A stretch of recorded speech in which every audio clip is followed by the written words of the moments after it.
ହଁ ମୁଁ ସମସ୍ତଙ୍କୁ ଅଭିନନ୍ଦନ ଜଣାଉଛି। ଏଇ ଆମର ଯୋଉ ଆନନ୍ଦପୁର ମହୋତ୍ସବ 2026 ଆମର ଏବେ ଫାଇନାଲ ଷ୍ଟେଜରେ ଅଛି। ଆମର ଯୋଉ ପ୍ଲାନିଂ ହେଇଛି ଆମର 7ରୁ ଆରମ୍ଭ ହେଇକି 12ରେ ସରିବ। ଏଥିରେ ମୁଖ୍ୟତଃ ଆମର 7 ତାରିଖ ଯୋଉଟା ଓପନିଂ ଅଛି ଆପଣଙ୍କର, ସେଥିରେ ଆମର ମୁଖ୍ୟ ଅତିଥି ଅଛନ୍ତି ଆମର ଅନରେବୁଲ ସ୍ପିକର ମ୍ୟାଡମ ଅଛନ୍ତି, ଆମର ଲୋକାଲ ଯୋଉ ଅନରେବୁଲ ଏମପି ଅଛନ୍ତି, ଏମଏଲଏ ସାର୍ ମାନେ ଅଛନ୍ତି। ଆଉ ଆମର ଯୋଉ 12 ତାରିଖ ଯୋଉଟା ହବ ଆମର ମାନ୍ୟବର ମୁଖ୍ୟମନ୍ତ୍ରୀ ସାର୍ ଆସିବେ ଆଉ ତାକୁ ଉଦ୍ଯାପନୀ ଉତ୍ସବ ହବ।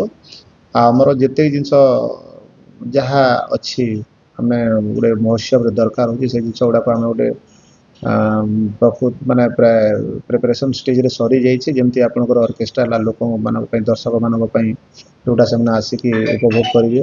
ପ୍ରତ୍ୟେକ ଦିନ ଅଛି ଅର୍କେଷ୍ଟ୍ରା ଟିମ୍ ଅଛି, ଆଉ ଭଲ ଭଲ କଳାକାର ବି ଆଣିକି ଆମେ ଏଠି ତାଙ୍କୁ ପରିବେଷଣ କରିବା ପାଇଁ ଚେଷ୍ଟା କରିଛୁ। ତତ୍ ସହିତ ଆମର ଯୋଉ ଷ୍ଟଲ୍ ଅଛି ଆମର ପ୍ରାୟ ପାଖାପାଖି 200 ଖଣ୍ଡେ ଷ୍ଟଲ୍ ଅଛି। ପ୍ରାୟ ସବୁ ଷ୍ଟଲ୍ ଗୁଡାକ କୋଉଠି ଖାଇବା ଜିନିଷ ରହୁଛି, ତ କୋଉଠି ଆପଣଙ୍କର ଘର ୟୁଜ୍ ଜିନିଷ ରହୁଛି, ତ କୋଉଠି ଆପଣଙ୍କର ଡ୍ରେସ୍ ବି ରହୁଛି। ଯୋଉଟା ଆପଣ ଦେଖିବେ ସମ୍ବଲପୁରୀ ଡ୍ରେସ୍ ବି ରହୁଛି, ସମ୍ବଲପୁରୀ ଶାଢୀ ବି ରହୁଛି, ପ୍ଲସ୍ ଆମର ଦୋଳି ଅଛି। ଆଉ ଅନ୍ୟାନ୍ୟ ଜିନିଷ ଯୋଉଟା ଆମର ଘର ୟୁଜ୍ କରିପାରିବା ସେଇ ଜିନିଷ ଗୁଡାକ ରହୁଛି। ଆମର ଟ୍ରାଫିକ ସିଷ୍ଟମ ବି ଯୋଉଟା ଅଛି ଆମର ବ୍ରିଜରେ, ଯୋଉଟା ବ୍ରିଜ ଛକ ଅଛି ସେଠୁ ଯୋଉ ରୋଡଟା ଅଛି ଆମର ୱାନ୍ ୱେ କରିବୁ। ତାପରେ 12:30 ପରେ ଆମେ ସେଠି ହେଭି ଭେହିକିଲ୍ସ ପାସ୍ କରିବୁ, ଆଉ ଯୋଉଟା ଆମେ ସେଠି ଏଣ୍ଟ୍ରି କରିବୁ ଲୋକ ଏକ୍ଜିଟ୍ କରିବେ। ଏଠି ଆମର ବ୍ୟାରେଜ ଯୋଉ ରାସ୍ତା ଅଛି, ଆଉ ଆମର ପ୍ରାୟ ସମସ୍ତଙ୍କର ସହଭାଗିତା ଅଛି, ଲୋକମାନଙ୍କର ଭିତରେ ବି ବହୁତ ଉତ୍ସାହ ଅଛି, ଆପଣମାନଙ୍କର ସହଯୋଗ ଅଛି। ଆଶା କରିବୁ ମାଙ୍କର ଆଶୀର୍ବାଦ ଅଛି, ଏଇ ମହୋତ୍ସବଟା ବହୁତ ସୁନ୍ଦର ହିସାବରେ ପ୍ରତିପାଦନ ହେବ। ଏବଂ ମୁଁ ଆଶା କରିବି ସମସ୍ତେ ବି ଦର୍ଶକ ଯେତେ ଅଛନ୍ତି ଆମର ଏଇ ଉପଖଣ୍ଡ ସ୍ତରୀୟ କିମ୍ବା ଅନ୍ୟାନ୍ୟ ପାଖପାଖ ଅଞ୍ଚଳର ସମସ୍ତେ ଆସିକି ଭରପୁର ଉପଭୋଗ କରନ୍ତୁ ଆଉ ଏଇ ମହୋତ୍ସବ ଗୋଟେ ସଫଳତାକୁ ନିଅନ୍ତୁ।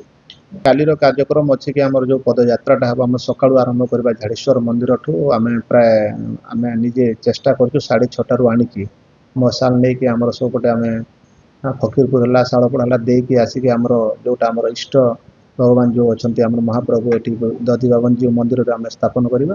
ସେଠୁ ତାପରେ ଆମେ 3ଟା 4ଟାରେ ଗୋଟେ ସବୁ ପ୍ରତ୍ୟେକ ଅଞ୍ଚଳରୁ ଆମର କଳାକାର ବନ୍ଧୁମାନେ ଆସିବେ। ଆମର ଯୋଉମାନେ ଅଛନ୍ତି ଭଲେଣ୍ଟିୟର ମାନେ, ବୁଦ୍ଧିଜୀବୀ ମାନେ, ଆପଣମାନେ ସମସ୍ତେ ମିଶିକି ଆମେ ତାକୁ ନେଇକି ଯିବା ଷ୍ଟାଡିୟମକୁ। ସେଠି ଯୋଉମାନେ ଆମର ଅନରେବୁଲ ଗେଷ୍ଟ ମାନେ ଆସିଥିବେ ତାଙ୍କ ଦ୍ୱାରା ଆମେ ଉଦ୍ଘାଟନ କରିକି ତାପରେ ପ୍ରୋଗ୍ରାମଟା ଆରମ୍ଭ କରିବା।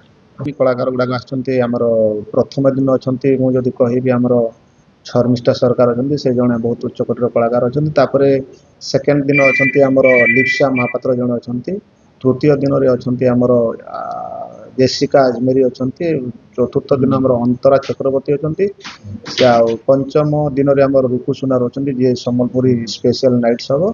ଷଷ୍ଠ ଦିନରେ ଅଛନ୍ତି ଆମର ଯୋଉଟା ଉଦ୍ଯାପନୀ ଦିନ ଅଛି, ସେଥିରେ ଆମର ଓଡ଼ିଶାର ଅଲିଉଡର ଗୋଟେ ସୁନାମଧନ୍ୟ ଗାୟକ ଆମର ବିଶ୍ୱଜିତ ପ୍ରଧାନ ଅଛନ୍ତି। ତ ମୁଁ ଆଶା କରିବି ସମସ୍ତେ ଏଇ ଜିନିଷକୁ ଉପଭୋଗ କରିବେ, ଶାନ୍ତି ଶୃଙ୍ଖଳା ବଜାୟ ରଖିବେ ଆଉ ବହୁତ ସୁନ୍ଦର ହିସାବରେ ପ୍ରୋଗ୍ରାମ ବୋଲି ମୋର ଆଶା ଅଛି।